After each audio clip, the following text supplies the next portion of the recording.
नमस्कार दोस्तों, decode exam में आप सभी का स्वागत है।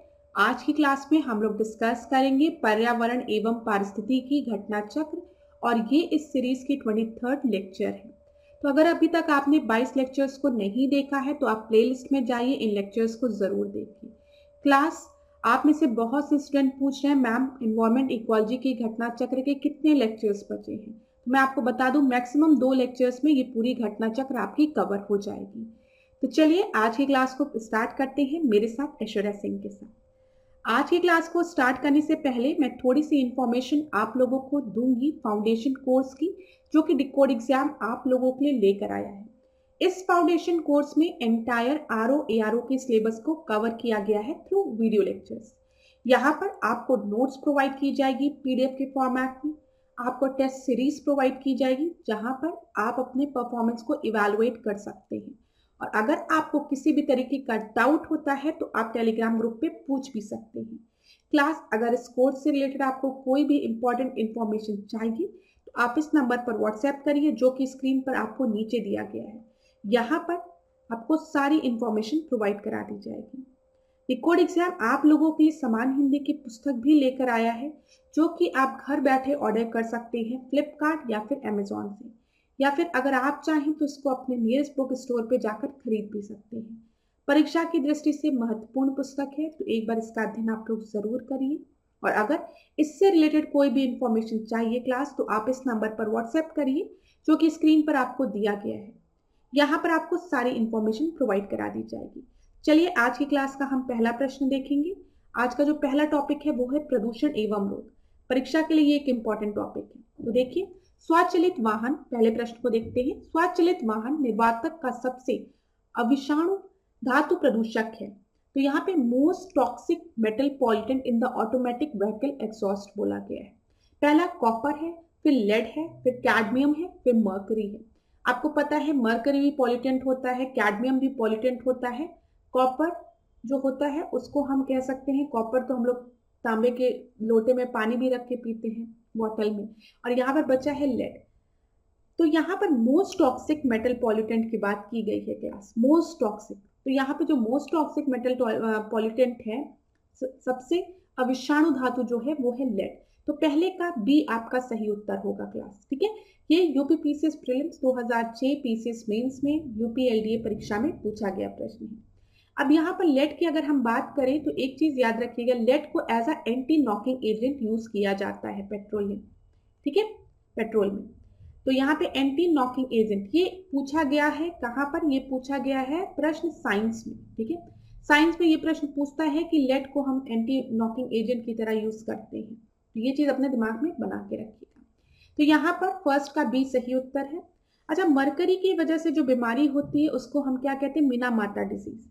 ये भी साइंस का प्रश्न है, मीना माता डिजीज मरकरी के प्रेजेंस की वजह से होती है। कैडमियम की प्रेजेंस की वजह से जो बीमारी होती है उसको हम क्या कहते हैं, इटाई।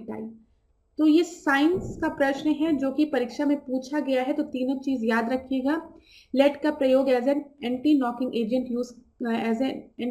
एजेंट हम इसको यूज करते हैं पेट्रोलियम में, ठीक है। कैडमियम की वजह से कौन सी बीमारी होती है, इटाई होती है। मरकरी की वजह से मीना माता डिजीज होती है। तो पहले का बी आपका सही उत्तर। अगला प्रश्न अब हम डिस्कस करेंगे दूसरा देखिए, ये आईएएस प्रीलिम्स 2012 का प्रश्न है। तो आईएएस यूपीएससी का प्रश्न जब भी होता है तो वो थोड़ा लेंदी होता है, तो आराम से पढ़िएगा बिना घबराए हुए। शरीर में श्वास अथवा खाने से पहुंचा शीशा स्वास्थ्य के लिए हानिकारक है, ठीक है। क्या बोला गया, खाने में श्वास अथवा खाने से पहुंचा शीशा जो लेड है वो स्वास्थ्य के लिए हानिकारक है। पेट्रोल में शीशे का योग प्रतिबंधित होने के बाद, देखिए पेट्रोल में बोला गया है, तो मैंने थोड़ी देर पहले बताया पेट्रोलियम में as an anti knocking agent use होता है। पेट्रोलियम में शीशे का योग प्रतिबंधित होने के बाद से अब शीशे की विषाक्तता उत्पन्न करने वाले स्रोत कौन कौन से हैं। तो कौन कौन से अब सोर्स हैं जहां से लेड आपका प्रोड्यूस होता है, ठीक है, ये कह सकते हैं। अब स्रोत कौन कौन से सोर्सेस की बात की गई है। तो प्रगलन इकाइयां स्मेल्टिंग यूनिट्स, दूसरा है पेन और पेंसिल, तीसरा है पेंट और केश, आखिरी है केश तेल एवं प्रसाधन सामग्रियां। तो क्लास यहाँ पर अगर आपने बचपन में पढ़ा होगा तो हम पेंसिल की बात करते थे। पेंसिल में लेड नहीं ग्रेफाइट होता था ना, जो नोक होती थी पेंसिल की काली काली, वो हम लोग ने बचपन में पढ़ा है, वो ग्रेफाइट की होती है। तो पेंसिल में कहीं हमने लेड की बात नहीं की है। तो अगर आपको इतना सा नॉलेज है ना, बस इतनी सी नॉलेज कि जो पेंसिल की जो लेड होती है वो ग्रेफाइट की होती है, ठीक है, जो लीड होती है उसकी, लेड नहीं, लीड जो होती है जो हम लोग जिससे लिखते हैं वो ग्रेफाइट होता है। अगर इतनी सी नॉलेज है ना तो ये आईएएस का प्रश्न आप आराम से लगा सकते हैं। देखिए आपको पता चल गया कि जो दूसरा ऑप्शन है वो आपका गलत है, ठीक है, क्योंकि पेंसिल की बात करें अगर ये नहीं है तो दूसरा गलत है। तो यहाँ पे दूसरे को जैसे ही आप एलिमिनेट करेंगे आप सीधे सही उत्तर पे आ जाएंगे, और इस प्रश्न का सही उत्तर क्या है, 1 और 3 है। प्रगलन इकाइयां जो स्मेल्टिंग यूनिट्स हैं वहां से लेड आपका डिस्चार्ज होता है। पेंट की बात करें तो पेंट में भी लेड प्रेजेंट होता है। फोर्थ ऑप्शन जो है केश तेल एवं प्रसाधन सामग्रियां, हाँ ठीक है, कुछ कॉस्मेटिक्स ऐसे होते हैं जिसमें कि लेड आपका प्रेजेंट होता है। जैसे यूपीएससी ने ही ये प्रश्न पूछा था आने वाले वर्षों में, मतलब इसके जो आपके, जैसे ये 2012 का प्रश्न है, रिसेंट में अभी ये पूछा गया था कि लिपस्टिक में लेड प्रेजेंट होता है, तो वो एकदम सही था। तो यहाँ पर 1 और 3 आपका सही उत्तर है क्लास। एक छोटे से नॉलेज से आपने इस प्रश्न को सॉल्व कर लिया कि पेंसिल में ग्रेफाइट होता है, लेड नहीं होता। थर्ड प्रश्न को हम देखेंगे, निम्न में से कौन सा सही सुमेलित नहीं है, नॉट करेक्टली मैच्ड। अब देखिए ये प्रश्न देख लीजिए जो मैंने अभी थोड़ी देर पहले आपको बताया है। मरकरी की वजह से कौन सी डिजीज होता है, मीना माता डिजीज होती है। कैडमियम की वजह से इटाई एकदम सही है। नाइट्रेट आयन की अगर हम बात करेंगे, इनकी वजह से ब्लू बेबी सिंड्रोम होता है, ये भी सही है, ठीक है। साइंस की जब आप घटना चक्र लगाएंगे वहां पर आपको इस तरीके के प्रश्न मिलेंगे, ये चीज याद रखिएगा। अगर आपने साइंस की घटना चक्र लगाई है तो ये प्रश्न आप देखे होंगे। फ्लोराइड आयन की बात करें तो फ्लोराइड आयन की वजह से इंडाइजेशन नहीं होता है, यहाँ पे नॉट करेक्टली मैच पूछा था। जो फ्लोराइड आयन है ना उनकी वजह से क्या होता है, जो दांत का जो इनेमल होता है ना वो आपका डैमेज हो जाता है, ठीक है। तो यहाँ पर डी आपका सही उत्तर होगा, ठीक है, क्योंकि अगर फ्लोराइड आयन के सामने टीथ डिके लिखा रहता है कि जो दांत है वो खराब होते, तब ये ऑप्शन आपका सही होता। ये 2017 का पूछा गया प्रश्न है और ये एक इंपॉर्टेंट प्रश्न है। यहाँ पे जितने भी प्रदूषक और उनसे होने वाली बीमारियां हैं सब याद कर लीजिएगा, परीक्षा में पूछ लिया जाता है, हो सकता है रिपीट कर ले आपकी भी परीक्षा में। अगला प्रश्न अब हम देखेंगे क्लास, चौथा प्रश्न, निम्नलिखित युग्मों पर विचार कीजिए। एक तरफ आपको पदार्थ दिए गए हैं, प्रोडक्ट दिया गया है, दूसरी तरफ हम बात की गई है कि कौन से टॉक्सिक केमिकल्स इसमें प्रेजेंट होते हैं। तो लिपस्टिक में शीशा प्रेजेंट होता है। देखिए अभी मैंने थोड़ी देर पहले बोला ये यूपीएससी प्रीलिम्स 2017 का प्रश्न है। तो लिपस्टिक में लेड होता है, शीशा होता है, सही है। शीतल पेय की बात करेंगे तो इसमें ब्रोमिनेटेड वेजिटेबल ऑयल का प्रेजेंस होता है। चाइनीज फास्ट फूड की बात करेंगे तो इसमें मोनोसोडियम ग्लूटामेट का प्रेजेंस होता है। तो यहाँ पर तीनों ही ऑप्शन आपके सही हैं और इस प्रश्न का सही उत्तर 1, 2, 3 होगा। अगर आपने न्यूज पढ़ा होगा तो नूडल्स और चाइनीज फास्ट फूड को इसीलिए बार बार बोला जाता है कि इसको आप मत खाइए ज्यादा, क्योंकि due to presence of monosodium glutamate जो कि हमारे स्वास्थ्य के लिए बहुत ही हानिकारक होता है। तो यहाँ पर फोर्थ का डी आपका सही उत्तर है। अगला प्रश्न अब हम देखेंगे। अगला प्रश्न देखिए क्या है, पांचवा प्रश्न, सूची 1 को सूची 2 से सुमेलित करना है। इधर आपको वायु प्रदूषक दिए गए हैं, एयर पॉल्यूटेंट दिए गए हैं, दूसरी तरफ प्रभावित अंग दिया गया है, ठीक है। तो देखिए सबसे पहले एस्बेस्टस धूल की बात की गई है, यहाँ पे डस्ट की बात की गई है, एस्बेस्टस डस्ट की। तो जब भी हम डस्ट की बात करेंगे तो इससे कौन सा हमारे शरीर का अंग प्रभावित होगा, बताइए। आप सांस लेते हैं तो सांस की, जब आप जैसे श्वास लेंगे तो ब्रीथ करेंगे तो एयर के साथ यहाँ पर क्या जाएगा, ऑक्सीजन तो लेते ही हो, तो चलो ठीक है, लेकिन उसके साथ क्या जाएगा, डस्ट जाएगा। और डस्ट कहाँ पे जाके कलेक्ट होगा, आपकी रेस्पिरेटरी ऑर्गन में, जो कि आपका क्या है, लंग है, फेफड़ा है। तो देखिए ए का क्या हो जाएगा, फेफड़ा हो जाएगा, समझ में आ गया होगा। ए का थर्ड 2 जगह दिया गया। अब है शीशा, पारा और कार्बन मोनोऑक्साइड। देखिए कार्बन मोनोऑक्साइड का जो डायरेक्ट इफेक्ट होता है ना, नेगेटिव इफेक्ट, वो हमारे ब्लड में होता है, रक्त धाराओं में होता है, ब्लड वेसल्स में, ठीक है। तो डी का फोर्थ होगा, अरे डी का फोर्थ था, तो यहाँ पर डी का फोर्थ है। अब शीशे की बात करें तो शीशा का प्रभाव हमारे मस्तिष्क पर होता है, पारा का उदर में होता है। तो यहाँ पर आपका सही उत्तर क्या हो जाएगा, बी आपका सही उत्तर होगा क्लास, ठीक है। ऐसे भी प्रश्न पेपर में कई बार पूछे गए हैं, तो याद रखिएगा किस प्रदूषक की वजह से हमारे शरीर का कौन सा अंग प्रभावित होता है, ठीक है, वो किस अंग को प्रभावित करता है। यहाँ पर देखिए, यहाँ पे भी प्रदूषक और प्रभाव की बात की गई है। तो देख लीजिए, कार्बन मोनोऑक्साइड, नाइट्रोजन के ऑक्साइड, फिर धूल कण और शीशा दिया गया। तो यहाँ पर जो सबसे इजी आपको दिख रहा है वो कौन सा है, बताइए, धूल कण। अभी हमने तुरंत आपसे डिस्कस किया, जब भी हम श्वास लेंगे तो धूल कण हमारे लंग्स में जाएंगे, ठीक है। तो ब्रीदिंग प्रोसेस आपकी इफेक्ट होगी। तो अस्थमा जैसी बीमारी से लोग ग्रसित होते हैं। तो यहाँ पर देखिए सी का थर्ड हो जाएगा, श्वास संबंधी रोग। अब यहाँ पर आप इसको चेक करिए, सी का थर्ड कहाँ दिया गया? तो सी का थर्ड तो खाली एक ही जगह दिया गया।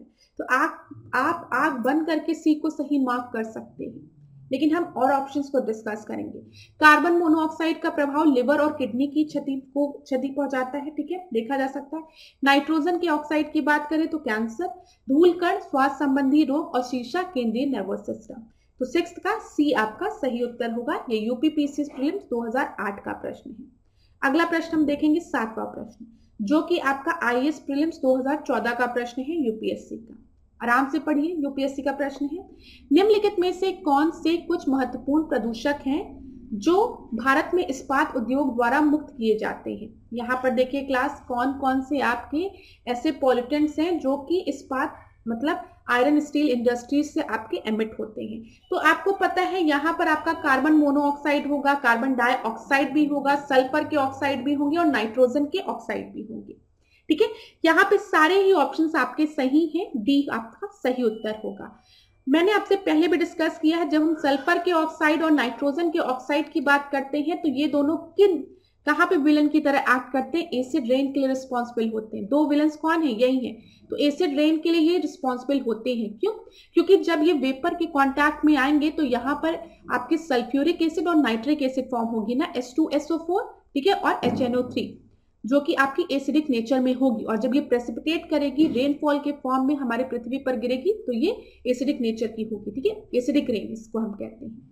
कार्बन डाइऑक्साइड की हम बात करते हैं तो मैंने आपको बताया है ग्रीन हाउस गैस, ठीक है। कार्बन डाइऑक्साइड एक ऐसी गैस है जो कि हमारे एयर में भी प्रेजेंट है, ठीक है, लेकिन जब इनका अमाउंट बहुत तेजी से बढ़ रहा है तो उसकी वजह से क्या हो रहा है? ग्लोबल वार्मिंग हो रही है। तो याद रखिएगा, तो यहाँ पर आपका सही उत्तर 1, 2, 3, 4 होगा। अगला प्रश्न अब हम देखेंगे, 8वां प्रश्न, जो कि फिर आपका आईएएस प्रीलिम्स 2013 में पूछा गया है। अनाजों और तिलहनों के अनुपयुक्त रख रखाव और भंडारण के परिणाम स्वरूप, ठीक है, आविशों मतलब टॉक्सिन का उत्पादन होता है, जिन्हें एफ्लाटॉक्सिन के नाम से जाना जाता है, जो सामान्यतया भोजन बनाने की आम विधि द्वारा नष्ट नहीं होता है। एफ्लाटॉक्सिन किसके द्वारा उत्पादित होता है? तो मेनली जो एफ्लाटॉक्सिन है वो किसके द्वारा प्रोड्यूस होता है ये पूछा गया है। जीवाणु द्वारा, प्रोटोजोआ द्वारा, फफूंदी द्वारा या फिर विषाणु द्वारा? तो यहाँ पर आपका जो सही उत्तर है वो क्या है? 8 का सी आपका सही उत्तर है। फफूंदी द्वारा, फंगस द्वारा एफ्लाटॉक्सिन जो है उसका उत्पादन होता है, जो कि जब हम फूड को कुक करते हैं कुछ भी तो तब भी ये आपका डिस्ट्रॉय नहीं होता है। आप लोग अक्सर सुनते होंगे कि उबाल दो या खौला दो या फिर गर्म कर दो। कोरोना के समय तो लोग सब्जियां भी, फल भी गर्म पानी से धो रहे थे क्योंकि वायरस खत्म हो जाए। तो यहाँ पे बोला गया जो एफ्लाटॉक्सिन है वो खाना पकाते समय भी ये नहीं नष्ट होता है, ठीक है। तो ये किसके द्वारा उत्पादित होता है? तो आप याद रखेंगे फफूंदी द्वारा। तो 8 का सी सही उत्तर है। 9th प्रश्न को अब हम देखेंगे, नई घरेलू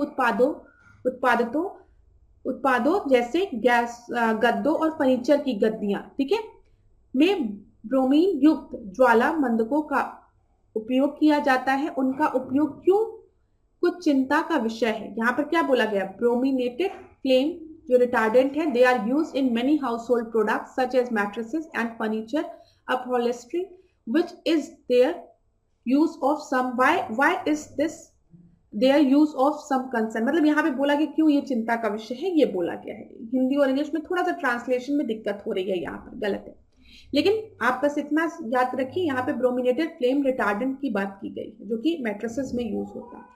उनमें पर्यावरण में निम्नीकरण के प्रति उच्च प्रतिरोधकता है, ठीक है। यहाँ पे बोला गया they have high resistance to environmental degradation. दूसरा है वे मनुष्य और पशुओं में संचित हो सकते हैं। तो यहाँ पर क्लास 9th का जो सही उत्तर है वो दोनों ही है, ठीक है। सी जो सही उत्तर है, आप लोग ने स्टॉकहोम कन्वेंशन के बारे में पढ़ा हुआ, मैंने आप लोग को स्टॉकहोम कन्वेंशन के बारे में बताया था। स्टॉकहोम कन्वेंशन जो है वो किस चीज से रिलेटेड था? परसिस्टेंट ऑर्गेनिक पॉल्यूटेंट से, पीओपी से, परसिस्टेंट ऑर्गेनिक पॉल्यूटेंट से। जब हम यहाँ पर बात करें ब्रोमिनेटेड फ्लेम रिटार्डेंट की, तो ये भी एक पीओपी है, परसिस्टेंट ऑर्गेनिक पॉल्यूटेंट है, जो कि हमारे एनवायरमेंट में काफी समय तक सस्टेन करता है, रहता है, ठीक है।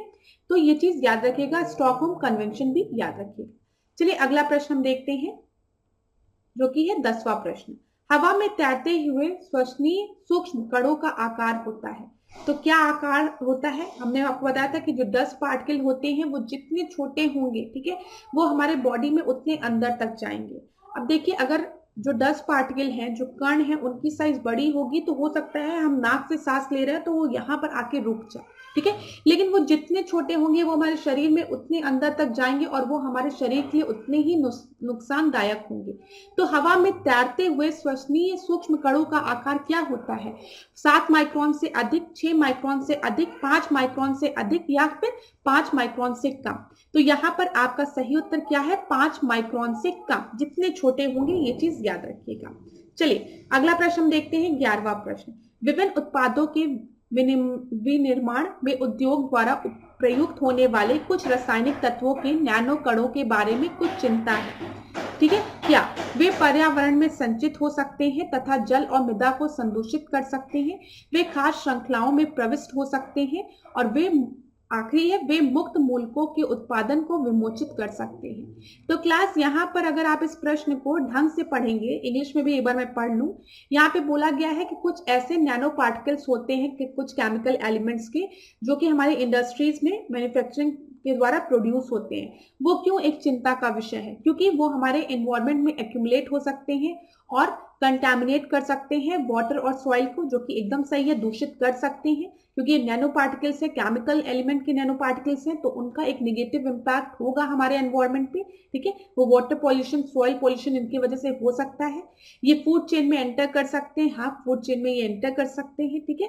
They can release the production of free radical, ये भी है। तो यहाँ पर आपका सही उत्तर क्या होगा? 1, 2, 3। तो क्लास यहाँ पर आपका सही उत्तर 1, 2, 3 होगा, ठीक है। तो ये देखिए, ये यूपीएससी प्रीलिम्स 2014 का प्रश्न है। मैंने इन्वायरमेंट की क्लास में bio accumulation, bio concentration, bio magnification आपको 3 टर्म्स पढ़ाए हैं। आप में से मुझे बताइए कितने लोगों को ये 3 टर्म का मतलब पता है? बायो एक्यूमुलेशन, बायो मैग्निफिकेशन और बायो कंसंट्रेशन, ठीक है। तो आप मुझे इसको बताइए कमेंट बॉक्स में। तो अगर आप में से किसी स्टूडेंट को इसका मतलब नहीं पता है तो आप मुझे बोलिएगा कि मैम नहीं पता है, नेक्स्ट क्लास में मैं इन 3 टर्म्स को डिस्कस करूंगी। इसके बारे में मैंने आपको इसलिए बताया है क्योंकि यहाँ पे माइन्यूट नैनो पार्टिकल की बात हो रही है, जो कि आपके फूड चेन में एंटर हो रहे हैं। तो ये जो 3 टर्म है वो फूड चेन में एंटर होने की ही कुछ चीजें हैं, ठीक है, इसलिए मेरे दिमाग में ये चीज आई।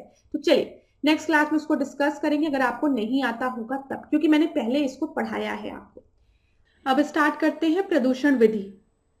जो पहला प्रश्न है वो इस टॉपिक का है। 12वां प्रश्न अगर हम देखें इस क्लास का, निम्नलिखित में से कौन से भारत के कुछ भागों में पीने के जल में प्रदूषक के रूप में पाए जाते हैं? तो कौन कौन से वाटर पॉल्यूटेंट आपके भारत में पाए जाते हैं, ये प्रश्न में पूछा गया। सबसे पहले आर्सेनिक दिया गया है। तो आर्सेनिक तो आप सभी को पता है, अगर हम वेस्ट बंगाल वाले रीजन में देखें तो वहां पे आर्सेनिक वाटर में प्रेजेंट होता है, ये डिस्कस किया गया प्रश्न है। तो पहला तो होगा ही, इतना श्योर है हम। दूसरा आपको दिया गया सार्बिटॉल, फिर थर्ड आपको दिया गया फ्लोराइड, फोर्थ आपको दिया गया फॉर्मल्डिहाइड और आखिरी में आपको दिया गया यूरेनियम। तो क्लास ये यूपीएससी प्रीलिम्स 2013 का प्रश्न है। फ्लोराइड और आर्सेनिक के बारे में ज्यादातर स्टूडेंट को पता है कि ये वाटर में प्रेजेंट होता है, यूरेनियम भी आपका प्रेजेंट होता है। तो इस प्रश्न का जो सही उत्तर है वो है 1, 3, 5। 1, 3, 5 आपका सही उत्तर है, ठीक है। और इस प्रश्न का सही उत्तर क्या होगा? सी हो जाएगा, ठीक है, जो कि आपके ऑप्शन में दिया गया, सी ऑप्शन में। तो यहाँ पर क्लास देख लीजिए, 12th का सी आपका सही उत्तर है। अब यहाँ पर जो कुछ चीजें हमने डिस्कस की उसको एक बार हम रिवाइज करते हैं। मैंने आपको बताया है मरकरी के प्रेजेंस से कौन सा रोग होता है? मीनामाता रोग होता है, ठीक है, याद रखिएगा।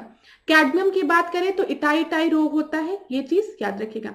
नेफ्रोसिस भी कैडमियम की वजह से होता है, परीक्षा में पूछा जा सकता है, ठीक है, नेफ्रोसिस भी याद रखिएगा। दूसरा देखिए, तीसरा देखिए, क्रोमियम की बात की गई है तो क्रोमियम की वजह से मनुष्य के फेफड़ों के कैंसर का कारण बनता है ये, और पौधों में प्रकाश संश्लेषण गतिविधियों को कम करता है क्रोमियम। कॉपर की बात करेंगे तो कॉपर के प्रेजेंस की वजह से उल्टी, दस्त, पेट में ऐंठन, जिगर की क्षति, गुर्दे की बीमारी आदि का कारण बनता है कॉपर। जस्ता, बुखार, मतली, उल्टी, दस्त, पेट में ऐंठन आदि का कारण बनता है। लेड की बात की गई है यहाँ पर, फिर लेड की बात की गई है जिसकी वजह से एनीमिया, ठीक है, मानसिक मंदता, आंशिक पक्षाघात और श्रवण हानि होती है। तो यहाँ पर अगर आप चाहें तो इसका स्क्रीनशॉट ले लीजिए और एक बार इसको पढ़ लीजिएगा, क्योंकि यहाँ से परीक्षा में प्रश्न बनते हैं। वैसे मैंने ये आपसे पहले भी डिस्कस किया है।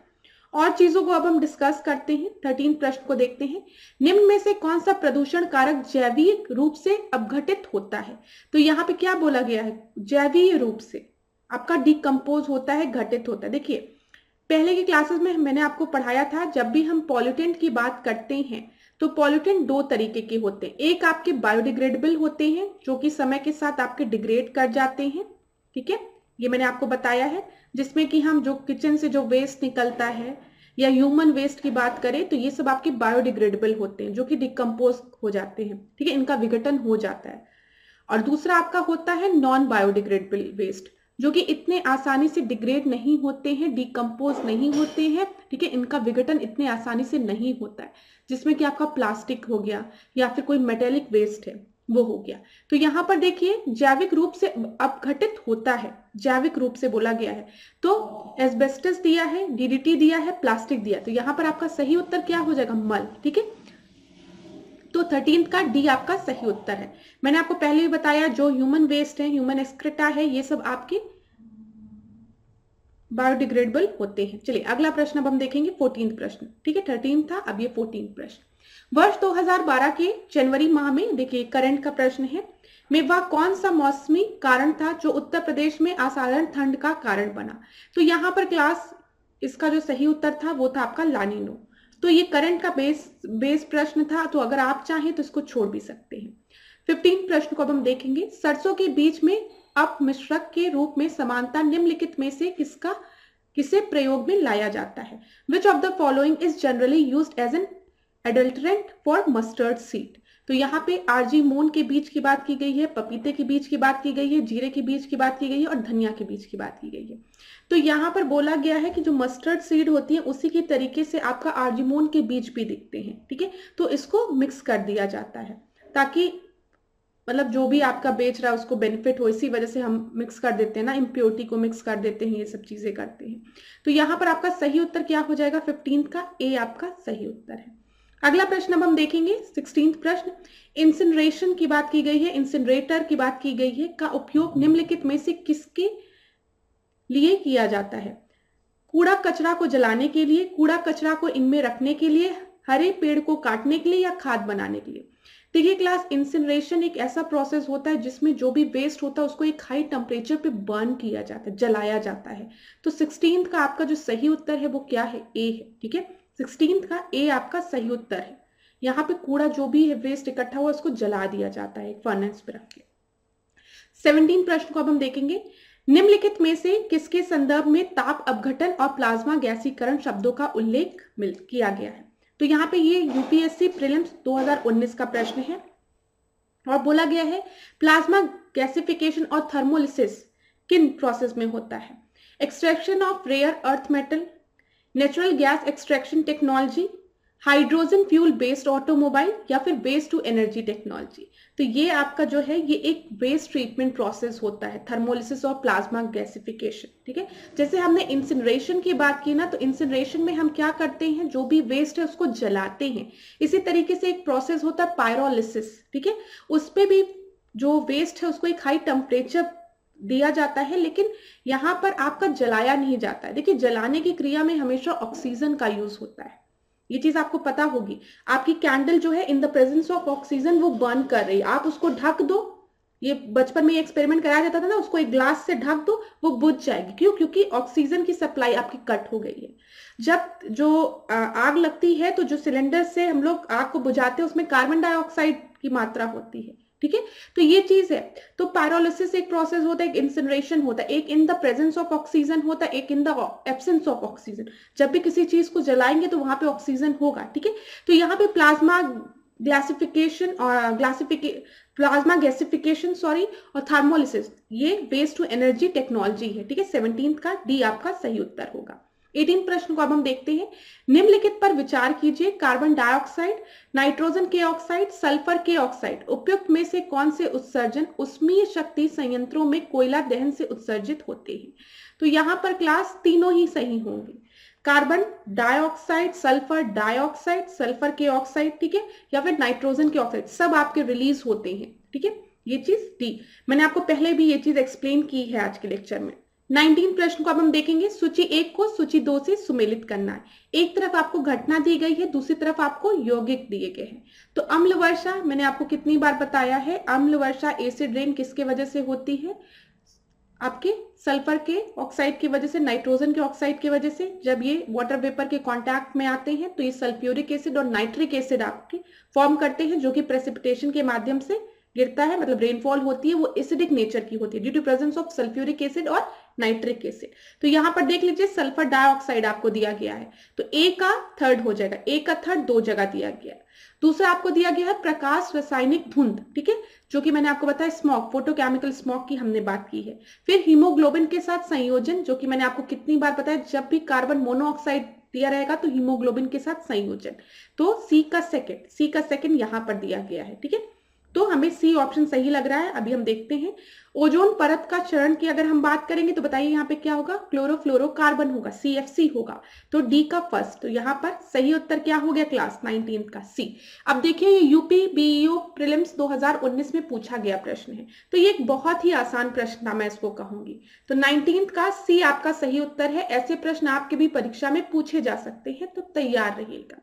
जो भी चीजें आपको बताई जा रही है उसको ध्यानपूर्वक सुनिए, चीजें अच्छी होंगी, ठीक है, आराम से सॉल्व होंगे क्वेश्चन। 20वां प्रश्न देखिए, भारत में निम्नलिखित में से किसमें एक महत्वपूर्ण विशेषता के रूप में विस्तारित उत्पादक दायित्व आरंभ किया गया। तो इसमें बोला गया एक्सटेंडेड प्रोड्यूसर रिस्पॉन्सिबिलिटी की बात किसमें कही गई है, EPR, extended producer responsibility. Biomedical waste management rule में, रिसाइकिल प्लास्टिक रूल में, ई वेस्ट मैनेजमेंट रूल में, या फिर food safety and standard regulation. Class extended producer responsibility की हम बात करें तो ये ई वेस्ट से रिलेटेड है, इलेक्ट्रॉनिक वेस्ट से। अब इलेक्ट्रॉनिक वेस्ट क्या है, इलेक्ट्रॉनिक वेस्ट जो है, ई वेस्ट जो है, वो आपका कोई भी इलेक्ट्रॉनिक गैजेट, आपका मोबाइल फोन, आपका टेलीविजन, ठीक है, आप जो भी इलेक्ट्रॉनिक गैजेट आप यूज कर रहे हैं, जब वो अपना एक लाइफ टाइम कंप्लीट कर लेता है, जब वो आपका मतलब आपके किसी भी यूज का नहीं रह जाता, तो आप क्या करते हो, उसको बेच देते हो या तो फेंक देते हो, ठीक है। आप ये नहीं सोचते हो कि अगर जो सेल, जो घड़ी में लगी हुई सेल है या फिर कोई भी ऐसी चीज है, उसको हम ऐसे ले जाके फेंक देते हैं, तो वो एक वेस्ट है, जो कि जब हम हमारे अर्थ के डायरेक्ट कांटेक्ट में आता है तो उसमें कई ऐसे केमिकल्स प्रेजेंट होते हैं जो कि सॉइल में आपके कांटेक्ट में, सॉइल के कांटेक्ट में आते हैं, एनिमल्स के कांटेक्ट में आते हैं, जो कि बहुत ही टॉक्सिक होते हैं, ठीक है। इसमें ये आपका एक पॉल्यूटेंट है, ये समझने का प्रयास करिएगा। अब इसमें जो भी केमिकल्स हैं वो मिट्टी में मिल रहे हैं, तो मिट्टी को भी क्या कर रहे हैं, खराब कर रहे हैं। कोई जानवर है जो इधर उधर घूम रहा है, वो खा रहा है, तो उसके भी बॉडी के कांटेक्ट में आएंगे, आपकी बॉडी के भी कांटेक्ट में आएंगे जो केमिकल्स है। तो इसीलिए ई वेस्ट को प्रॉपरली ट्रीट करना बहुत ही जरूरी है, ठीक है। तो यहाँ पर ई वेस्ट में एक्सटेंडेड प्रोड्यूसर रिस्पॉन्सिबिलिटी की बात की गई है, जहां पे एज अ प्रोड्यूसर हम लोग जब भी किसी इलेक्ट्रॉनिक प्रोडक्ट का यूज करते हैं तो ये हमारा काम है कि जब हमारे यूज का वो ना रह जाए, वो एक वेस्ट में कन्वर्ट हो जाए, तो उनकी प्रॉपर रिसाइकलिंग हो, ठीक है। एंड ऑफ लाइफ, EOL, आप अपने मोबाइल फोन में देखिएगा, जो मोबाइल फोन का जो डिब्बा मिलता है उसमें ऐसे एक डस्टबिन बनी रहती है और उसको ऐसे क्रॉस लगा रहता है डस्टबिन के ऊपर और लिखा रहता है EOL, end of life. End of life मतलब जब ये प्रोडक्ट अपना लाइफ टाइम कंप्लीट कर ले तो इसकी एक प्रॉपर रिसाइकलिंग करिए, आप इसको मैन्युफैक्चरर को रिटर्न कर दीजिए, ठीक है। और ये रिस्पॉन्सिबिलिटी है, एक्सटेंडेड प्रोड्यूसर रिस्पॉन्सिबिलिटी की बात किसमें की गई है, ई वेस्ट मैनेजमेंट में। 20वें का सी सही उत्तर है।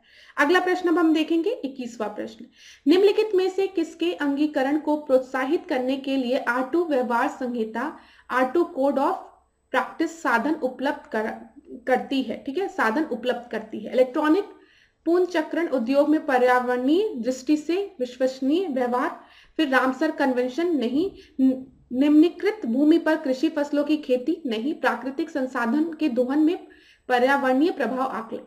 देखिए R2 की बात की गई है क्लास, आप हमेशा पढ़ते होंगे, हम 3 R's की बात करते हैं। रीयूज, सबसे पहले आप क्या करिए, रिड्यूस करिए, जितनी आपकी जरूरत है आप उतना ही यूज करिए, तो अपनी जरूरतों को कम करिए, ठीक है। महात्मा गांधी ने ये कोट बोला था, earth can fulfil the need of the people but not the greed. Earth के पास इतना है कि जो हमारी जरूरतें हैं उसको पूरा कर दे, लेकिन जब हम ग्रीडी हो जाएंगे, हम लालची हो जाएंगे, तो उसको अर्थ कभी भी नहीं आपका फुलफिल कर सकती है, ठीक है। तभी पर्यावरण का दोहन हो रहा ना, एक्सप्लॉयटेशन होता है जब हम ग्रिडी होने लगते हैं। तो सबसे पहले हमें अपनी जरूरतों को रिड्यूस करने की जरूरत है। रिड्यूस करिए जो भी आपके प्रोडक्ट मतलब कर सकते हो। फिर उसके बाद आप क्या करिए, रिसाइकिल करिए, रीयूज करिए। तो ये सब चीजें किस चीज से रिलेटेड है बताइए, वेस्ट मैनेजमेंट से रिलेटेड है। तो यहां पर आपका सही उत्तर क्या हो जाएगा, 21 का ए आपका सही उत्तर होगा। अगला प्रश्न अब हम देखेंगे, यहां पर हमने डिस्कस कर लिया, ये आपका 23वां प्रश्न अब हम देखेंगे। 23वां प्रश्न देखिए, सार्वजनिक परिवहन में बसों के लिए ईंधन के रूप में हाइड्रोजन संवर्धित सीएनजी की जगह हाइड्रोजन सीएनजी का इस्तेमाल करने के प्रस्तावों के संदर्भ में निम्नलिखित कथनों पर विचार कीजिए। जब हम हाइड्रोजन सीएनजी की बात कर रहे हैं तो एचसीएनजी के इस्तेमाल का मुख्य लाभ कार्बन मोनोऑक्साइड के उत्सर्जन का विलोपन है। अभी हमने कितनी बार डिस्कस किया है कि जो व्हीकल्स हैं वो एक आपके बहुत बड़े सोर्स हैं किसके, कार्बन मोनोऑक्साइड के, जो कि हमारे लिए बहुत ही नुकसानदायक है। तो अगर हम एचसीएनजी की बात करेंगे, हाइड्रोजन कॉम्प्रेस्ड नेचुरल गैस की बात करेंगे, तो ये कार्बन मोनोऑक्साइड को के विलोपन में एक कारण हो सकता है। ठीक है। दूसरा आपको दिया गया है ईंधन के रूप में एचसीएनजी कार्बन डाइऑक्साइड और हाइड्रोजन उत्सर्जन को कम करती है। क्लास ये देखिए, ये यूपीएससी प्रीलिम 2019 का प्रश्न है और मैंने आपको हमेशा बताया है जब भी कोई वर्ड बहुत एक्सट्रीम हो तो वो गलत होने के चांसेस ज्यादा होते हैं। यहाँ पर देखिए, हम हाइड्रोजन सीएनजी का यूज करके कार्बन डाइऑक्साइड और हाइड्रोजन उत्सर्जन को कम करती है ईंधन के रूप में। तो कम करती, हाँ ठीक है, इसके कुछ बेनिफिट्स हैं, तभी हम हाइड्रोजन सीएनजी की बात कर रहे हैं। ये है कम करेगी उत्सर्जन, ये सही है। विलोपन कर देगी, पूरी तरीके से खत्म कर देगी एमिशन कार्बन मोनोऑक्साइड का, तो ये पॉसिबल है नहीं। ये चीज हमेशा याद रखिएगा, कोई भी चीज बहुत एक्सट्रीम हो, विलोपन कर देगी, एमिशन पूरी तरीके से एलिमिनेट कर देगी, खत्म नहीं, कम कर देती, यहाँ पे लिखा रहता तो हम पहले को भी सही मान सकते थे। अभी देखते हैं, बसों के लिए ईंधन के रूप में सीएनजी के साथ हाइड्रोजन को आयतन के आधार पर 5वें हिस्से तक मिलाया जा सकता है। इसके बारे में आपको जानकारी नहीं है, मैं मान के चलती। 4 देखते हैं, सीएनजी की अपेक्षा एचसीएनजी ईंधन को कम खर्चीला बनाती है। देखिए क्लास, सबसे पहले आप ये देखिए, विलोपन कर देगी पूरी तरीके से, ये पॉसिबल नहीं है किसी भी चीज का। ठीक है, कार्बन मोनोऑक्साइड का विलोपन कर देगी नहीं, पूरी तरीके से एमिशन को खत्म नहीं करेगी। तो पहले ऑप्शन को आप हटाइए, ये आपका हट गया। अब बच्चा 2 और 3 सही है या फिर 4 सही है। 2 और 3 को देखिए, यहाँ पर कम करते हैं, हाँ जब हम हाइड्रोजन सीएनजी का यूज करेंगे तो कार्बन डाइऑक्साइड और हाइड्रोजन का उत्सर्जन जो है वो कम होगा, कोई दिक्कत नहीं है इसमें। और थर्ड जो है वो भी आपका हम मान सकते हैं कि सही है। 4th को देखिए, जो आपका हाइड्रोजन सीएनजी अगर इतना ही इफेक्टिव है तो इसका यूज क्यों नहीं हो रहा, मास प्रोडक्शन क्यों नहीं हो रहा, क्योंकि ये एक्सपेंसिव है अभी। ठीक है, हाँ अब आगे चल के कुछ ऐसी टेक्नोलॉजी आ जाती है कि इसका एक्सपेंस हम कम कर सके तो वो बात दूसरी है। तो जब भी कोई नई टेक्नोलॉजी आती है और वो इको फ्रेंडली होती है तो उसमें सबसे बड़ा दिक्कत जानते क्या होता है, वो एक्सपेंसिव होती है। अब सोलर पैनल की जब हम बात करते हैं, जब हम सोलर एनर्जी की बात करते हैं, हाँ सभी को पता है सोलर एनर्जी, एक ट्रॉपिकल कंट्री में सोलर एनर्जी का यूज बहुत अच्छे से किया जा सकता है, जो हमें सूर्य से प्राप्त जो ऊर्जा हो रही है। लेकिन अभी भी थोड़ा एक्सपेंसिव पड़ता है लोगों को सोलर पैनल लगवाना। ठीक है, तो इसी वजह से तो यहाँ पर आपका सही उत्तर क्या हो जाएगा, 2 और 3। ठीक है, 23rd का आपका 2, 3 सही है। अब देखिए, हमको पता नहीं है कि 3 आपका सही दिया गया है कि क्या दिया गया है, लेकिन अगर हम प्रश्न को सही पढ़ेंगे तो उतनी जानकारी की जरूरत नहीं है। बस आप इधर देखिए, पूरी तरीके से कार्बन डाइऑक्साइड का एलिमिनेशन हो जाएगा। इस शब्द को हमने पकड़ा, हमने कहा नहीं, पूरी तरीके से एलिमिनेट नहीं कर सकते हैं हम। ठीक है, हाँ कम कर सकते हैं एमिशन को, जो कि सेकंड उसमें दिया गया है कि जो कार्बन डाइऑक्साइड है और हाइड्रोजन का जो एमिशन है वो कम हो जाएगा, वो आपका सही है। ठीक है, तो ये चीज याद रखिएगा। तो यहां पर आपका सही उत्तर मैंने बता दिया है, 2 और 3 आपका सही उत्तर होगा। अगला प्रश्न अब हम देखते हैं, 24वें प्रश्न को अब हम देखते हैं। निम्नलिखित में से किसके संदर्भ में कुछ वैज्ञानिक पक्षाप मेघ विलयन तकनीक तथा समताप मंडल में सल्फेट वायु विलय अंतःक्षेपण के उपयोग का सुझाव देते हैं। ठीक है, यहाँ पर देख लेते हैं क्लास, इंग्लिश में भी इसको। In the context of which of the following some scientist suggest the use of cirrus cloud thinning technique and sulfate aerosol injection into the stratosphere। अब इसका मेन पर्पस क्या होगा आप बताइए। कुछ क्षेत्रों में कृत्रिम वर्षा करवाने के लिए दूसरा है उष्णकटिबंधीय चक्रवातों की बारंबारता और तीव्रता को कम करने के लिए। सी है पृथ्वी पर सौर पवन के प्रतिकूल प्रभाव को कम करने के लिए। और डी है भूमंडलीय तापमान को कम करने के लिए। तो यहाँ पर इंग्लिश और हिंदी में दोनों को में इस प्रश्न को पढ़ लीजिए। आप जिस माध्यम के हैं उस माध्यम में पढ़िए। ये यूपीएससी 2019 का प्रश्न है। अब देखिए क्लास, यहाँ पे सेरस क्लाउड थिनिंग की बात करें, जो क्लाउड है उसके को थिनिंग मतलब पतला करने की बात करें, और सल्फेट एरोसल इंजेक्शन की बात करें स्ट्रेटोस्फीयर में। अब आप मुझे बताइए, जब भी हम बात कर रहे हैं, जब हम किसी चीज को थिन करने की बात करें, तो कहीं ना कहीं जो वहां पे ग्लोबल वार्मिंग है, उष्मा है, उसको कम करने का इसका मेन पर्पस होगा। हाँ, आप ये चीज समझ पा रहे होंगे। गर्मी में क्या करते हो, जितनी जितनी ठंडी होती है उतना मोटा स्वेटर पहनते हो, जितनी गर्मी होती है उतना पतला कपड़ा पहनते। क्यों? क्योंकि शरीर को जब गर्म करना रहता है तो मोटी चीज पहनते हो, और जब गर्मी लगती है तो पतला कपड़ा पहनते हो। तो वही चीज है, to reduce the global warming. तो यहाँ पर सल्फेट एरोसल इंजेक्शन की बात हो रही स्ट्रेटोस्फीयर में। आपको पता है स्ट्रेटोस्फीयर में ही हम बात करें समताप मंडल में ही कौन सी आपकी लेयर होती है, ओजोन लेयर होती है, जो कि यूवी रेस को रोकती है ना। और जब यूवी रेस आपकी नहीं आएगी तो ग्लोबल वार्मिंग की जो समस्या है वो आपकी क्या होगी, वो आपकी कम होगी। अब यूवी रेस आपकी ओजोन लेयर आपकी डिप्लीट कर रही है, उसकी वजह से क्या हो रहा है, यूवी रेस आ रही है। तो ये सब चीजें आपको पता है, तो यहाँ पर सही उत्तर क्या हो जाएगा, डी हो जाएगा। बस आपको सोचना इस तरीके से है क्लास। ये सारी चीजें मैंने आपसे डिस्कस की है। अब देखिए यहाँ पर पहला प्रश्न है ये पहला प्रश्न आपका किस टॉपिक का है, जल संरक्षण और जल संसाधन का। तो यहाँ पर देखिए क्या है, विश्व जल संरक्षण दिवस मनाया जाता है 28 फरवरी को, 22 मार्च को, 5 जून को या फिर 11 जुलाई को। आप अगर वाटर डे देखेंगे तो वाटर डे कब मनाया जाता है, 22 मार्च को मनाया जाता है। वाटर डे की बात हम कर रहे हैं, ठीक है, ये चीज याद रखिएगा। वाटर डे कब मनाया जाता है, 22 मार्च को। दूसरा प्रश्न हम देखते हैं, निम्नलिखित में से कौन जैविक संसाधन नहीं है। ठीक है, जैविक संसाधन नहीं है, शुद्ध जल, कोयला, पेट्रोलियम, मछली। तो बताइए कौन सा जैविक संसाधन नहीं है। यहां पर शुद्ध जल आपका एक जैविक संसाधन नहीं है। थर्ड प्रश्न को देखिए, इनमें से किसे पर्यावरणविद को जल पुरुष के नाम से जाना जाता है। तो क्लास ये भी मैंने आपसे डिस्कस किया है। मैंने आपको बताया था फादर ऑफ ग्रीन रिवॉल्यूशन बोलेगा वर्ल्ड में तो Norman Borlaug, father of green revolution in India बोलेगा तो MS स्वामीनाथन। मैंने आपको बताया था ये सब चीजें। फिर अगर आपसे बोलेगा फादर ऑफ व्हाइट रिवॉल्यूशन तो वर्गीसी कुरियन। और अगर आपसे वाटरमैन के बारे में पूछेगा तो वाटरमैन में आप किसका नाम याद रखेंगे, राजेंद्र सिंह। तो ये सारी चीजें आपसे डिस्कस की हुई है। सुंदरलाल बहुगुणा की बात करेंगे तो सुंदरलाल बहुगुणा किससे रिलेटेड है, चिपको मूवमेंट से रिलेटेड है। सलीम अली की बात करेंगे तो सलीम अली नेशनल पार्क है, कहां पर है, जम्मू में है। और सलीम अली किस चीज से रिलेटेड है, बर्ड से रिलेटेड है। ठीक है, ये चीज याद रखिएगा, बर्ड से रिलेटेड जो स्टडी इन्होंने की थी। तो यहां पर ये टॉपिक आपका कंप्लीट हुआ। अब है जल प्रदूषण। क्या है देखिए एक बार, जल प्रदूषण एवं रोकथाम। पीने के पानी को शुद्ध करने के लिए निम्नलिखित गैसों में से किसे प्रयोग में लाया जाता है, सल्फर डाइऑक्साइड, क्लोरीन, फ्लोरीन या फिर कार्बन डाइऑक्साइड।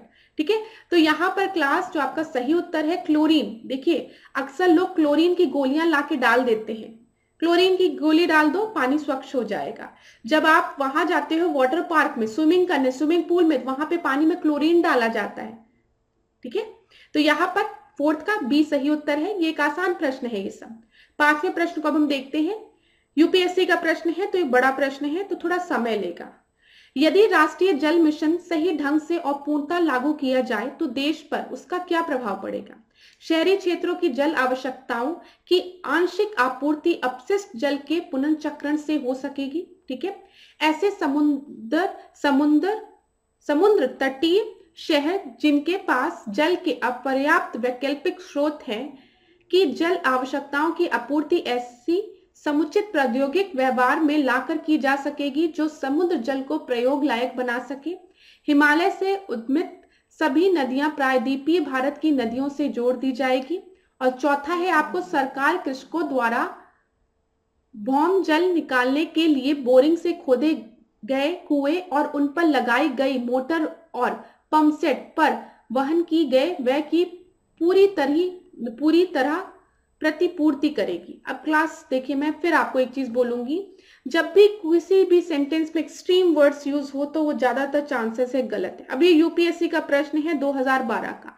आपने पूरा प्रश्न पढ़ा, आपने देखा मुझे कितनी मुश्किल हो रही थी पढ़ने में। तो जब आप प्रेशर में रहते हैं तो इतना बड़ा बड़ा प्रश्न पढ़ना दिमाग में आता ही नहीं है, एकदम आप लोग परेशान हो जाते हैं। मैं समझ रही हूँ, जब मैं इतने आराम से इस प्रश्न को पढ़ने में मुझे इतना समय लगा, तो आप जब प्रेशर में बैठे होगे एग्जामिनेशन हॉल में तो इस प्रश्न को पढ़ने में सर चकरा जाएगा।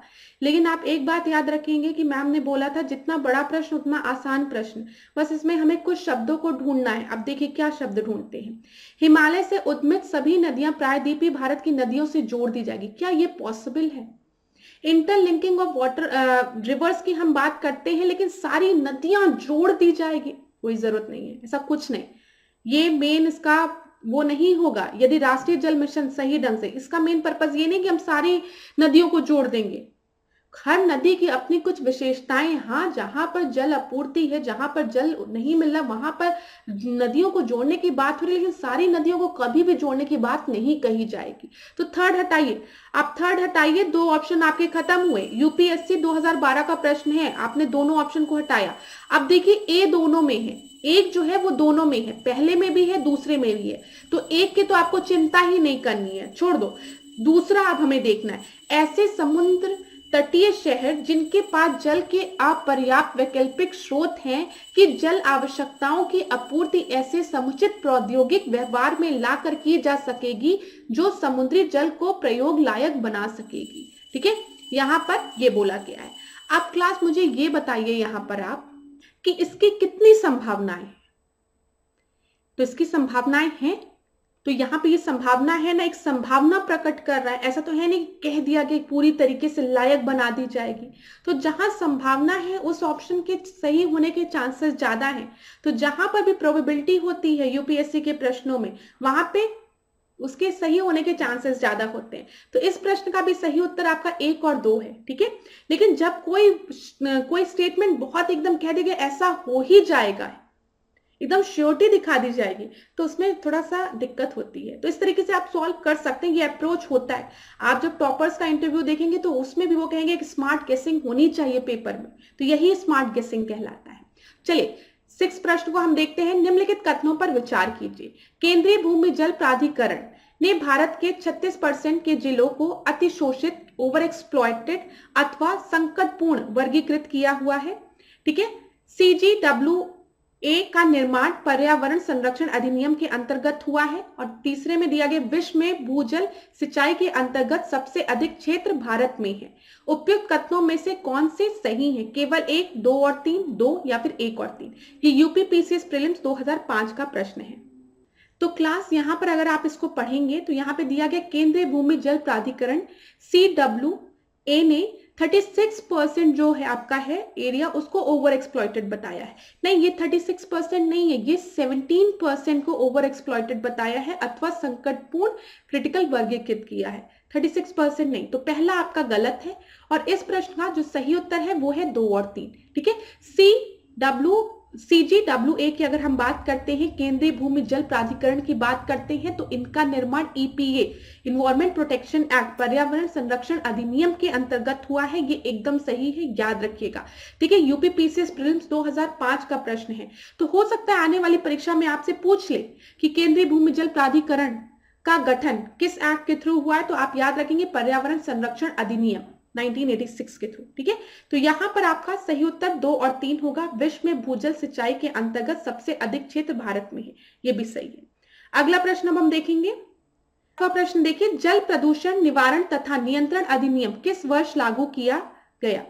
1980, 1980 दिया है, 1974 दिया है, 1981 दिया है और फिर दिया है उपयुक्त में से कोई नहीं।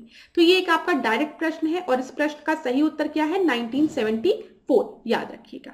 अगला प्रश्न हम देखते हैं। वाटर सेंस एक्ट लागू किया गया, ठीक है। Prevention and control of pollution act कब लागू किया गया है, ये पूछा गया है। तो यहां पर ये कब लागू किया गया है? 1973 में, 1975 में, 1977 में या फिर 1979 में। और 8 का आपका जो सही उत्तर है वो क्या है? 1977 में। अगला प्रश्न अब हम देखेंगे, 9th प्रश्न। पेयजल में संख्या प्रदूषण सर्वाधिक है, सबसे ज्यादा कहां पर है? तो चेन्नई में, कानपुर में, कोलकाता में या फिर मुंबई में, ये सब डायरेक्ट प्रश्न है क्लास। कोलकाता इसका सही उत्तर है। जहां पर भी एक्सप्लेन करने की जरूरत होगी वहां पर मैं एक्सप्लेन करूंगी, ठीक है। तो यहां पर देखिए, जल शुद्धिकरण प्रणालियों में पैराबैग्नी विकिरण की क्या भूमिका है? यह जल में उपस्थित नुकसानदेह सूक्ष्म जीवों को नष्ट कर देता है, निष्क्रिय कर देता है या फिर नष्ट कर देता है। अब देखिए यहाँ पर निष्क्रिय कर देता है या फिर नष्ट कर देता है। अभी यहीं पे लिखा रहता कि यह जल में उपस्थित नुकसानदेह सूक्ष्म जीवों को पूरी तरीके से नष्ट कर देता है, तो थोड़ा सा आपको डाउट होता कि पूरी तरीके से, तो यहाँ पे निष्क्रिय कर देता है या फिर नष्ट कर देता है। दूसरा, यह जल में उपस्थित सभी, अब देखिए सभी अवांछनीय गंधों को दूर कर देता है। यह जल में उपस्थित ठोस कणों का अवसादन को तेज करती है और अविलता दूर करती है और जल की निर्मलता में सुधार लाती है। तो क्लास यहाँ पर अगर आप देखेंगे यूवी वॉलेट पैराबैग्नी विकिरण की बात की होगी, तो यहाँ पर दूसरा जो आपको दिख रहा है सभी अवांछनीय गंधों को दूर कर देता है, तो उसको हटाओ, सभी को नहीं, तो यहाँ पर ये गलत। अब एक सही है केवल और एक और 3 सही है। और इस प्रश्न का देखिए आपने 50% एलिमिनेट कर दिया, अब आपको 50% बचा है, तो यहाँ पर आपका सही उत्तर क्या है? 10th का ए सही है, ठीक है। जल में उपस्थित ठोस कणों का अवसादन को तेज करती है और अविलता दूर करती है और जल की निर्मलता में सुधार लाती है, ये आपका गलत है, पहला आपका सही है। अगला प्रश्न हम देखेंगे 11वां प्रश्न। निम्नलिखित में से कौन जल को जीवाणु मुक्त करने हेतु प्रयुक्त होता है या फिर होते हैं? ओजोन, ठीक है, फिर यहाँ पे क्लोरीन डाइऑक्साइड दिया है, कैलोरेमीन दिया है और उपयुक्त सभी दिया गया। आप लोग जाके देखिएगा अपने फिल्टर्स को, वहां पे लिखा रहता है यूवी रेस का, यूवी का यूज करके, ठीक है, ओजोन का यूज करके फिल्ट्रेशन का काम किया गया है। तो यहाँ पे जो तीनों आपका दिया गया है एकदम सही है, तो यहाँ पर डी आपका सही उत्तर होगा क्लास। अगर आप लोग फिल्टर्स को देखेंगे तो ये टेक्नोलॉजी लिखी रहती है अब, ठीक है। दूसरा प्रश्न, अब हम 12वां प्रश्न देखते हैं, दूसरा नहीं 12वां प्रश्न। निम्नलिखित में से कौन सा या कौन से नदी तल में बहुत अधिक बालू खनन के संभावित परिणाम हो सकते हैं? नदी की लवणता में कमी, भूजल का प्रदूषण, ठीक है, भौम जलस्तर का नीचे चले जाना। तो यहाँ बताइए नदी तल में बहुत अधिक बालू खनन के संभावित परिणाम की बात की गई है। नदी की लवणता में कमी, बताइए लवणता में कमी होगी नदी की, थोड़ा सा सोच के देखिए, नहीं, सैलिनिटी जो होगी वो बढ़ेगी, कमी नहीं होगी। तो अगर आपको थोड़ा सा ये पता है तो यहाँ पर आप जैसे ही एक को एलिमिनेट करेंगे, आप देखिए क्लास फिर सही उत्तर पे आ जाएंगे।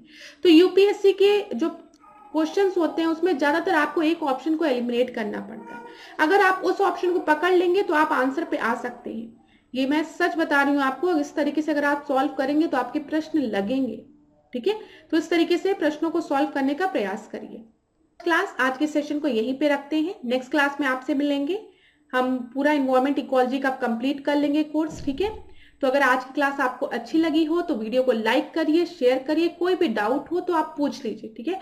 और जो मैंने आपसे पूछा है कि बायो एक्यूमुलेशन, बायो मैग्निफिकेशन, ये सब क्या है, बायो कंसेंट्रेशन, तो आप मुझे बताइएगा। आपको अगर आता है तो ठीक है, अगर नहीं आता है तो मुझे कमेंट बॉक्स में बताइएगा, नेक्स्ट क्लास में मैं इन टॉपिक्स को कवर कर लूंगी। तो थैंक यू सो मच। इसी तरीके से मेरे साथ ऐश्वर्या सिंह के साथ टिकोड एग्जाम के साथ बने रहिए, खूब पढ़िए, खूब आगे बढ़िए, आपका दिन मंगलमय हो। धन्यवाद क्लास।